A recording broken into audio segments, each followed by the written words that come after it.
Dear brothers and sisters in Christ, dear fellow believers in the salvation we found in Jesus Christ, I think there's no verse in the New Testament that captures the message of Christmas more than Titus 2:11.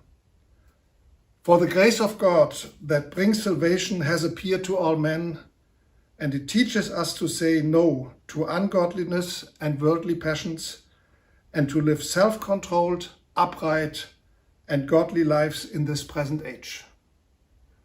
This is the core of the Christian message. It's about the grace of God, but the grace of God is not found in some philosophy, not in some great idea, not in some invention, not in some progress.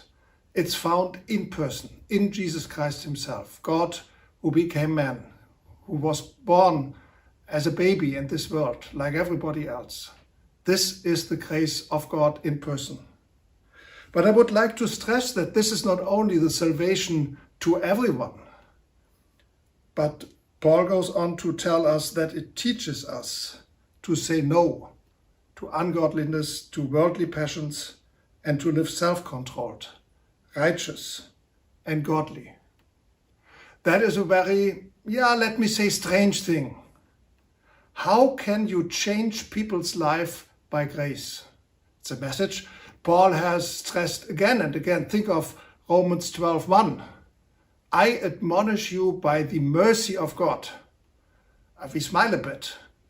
Can you really admonish children by grace, by mercy? You have to be in bed by 10 o'clock in the evening, but you know your father is very merciful, and if you don't go to bed, who cares? We think that's not possible. But that is the core message of Christianity.